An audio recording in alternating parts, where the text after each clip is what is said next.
High বন্ধুরা, শুভ সন্ধ্যা। তোমরা সবাই কেমন আছো? আশা করি সবাই ভালো আছো, আমিও ভালো আছি। দেখো, ঠান্ডা পড়লে সবার আশা লাগে যে দেশি মুরগি খাবো বা হাজারা পিঠে খাবো বাপের বাড়ি গিয়ে, কিন্তু আমার নসিবে নেই সেটা। যেহেতু আমি আমার স্বামীর সাথে বোম্বে থাকি, তাই ওনাকে বলতে দেখো একটা কক মুরগি এনেছে। আমি গরম পানি করে সেটা পরিষ্কার করে নিয়েছি। এখন নাড়ি ভুড়ি বের করার লেগে আমি পেট কেটে নিলাম, নিয়ে পুরো নাড়ি ভুড়ি আমি বের করে নিয়ে হলুদ মেখে জ্বালিয়ে নিচ্ছি, কারণ ওতে লোম থাকে, সেইগুলো ভালোভাবে পরিষ্কার হয়।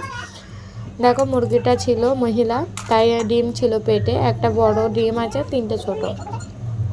তো আমি ভালোভাবে আরেকবার বেচে কুটে নিলাম সুন্দরভাবে। ভালো ছিল মাংসটা।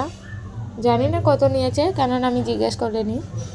ভালোই ছিল, টেস্টটাও ভালো ছিল। আমি এখানে বসে দিলাম তেলটা গরম হয়ে যাওয়ার পর আমি দেবো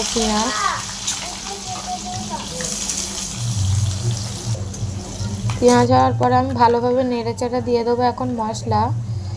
আদা, রসুন, জিরে, এলাচ সব পিষে নিয়েছি। এখানে শিলনোড়া নেই আমার কাছে, আমি মিক্সচারে পিষে নিয়েছি। শিলনোড়া হলে আর চুলোর আঁচে রান্না হলে খুবই ভালো লাগে। জানি না, কিন্তু এটা সবাই বলে। দেখো, আমার এখানে কষে নিলাম আমি ভালো, নুন হলুদ।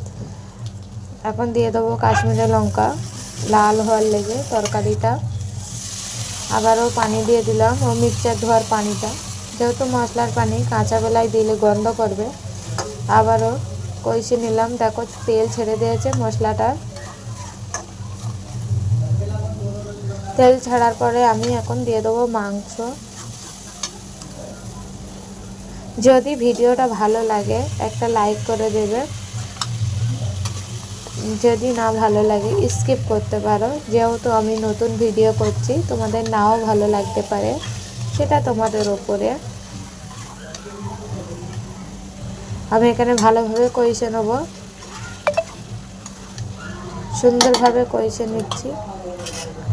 আমি রান্না জানতাম না, আমার শাশুড়ি মা আমায় শিখিয়েছে রান্না।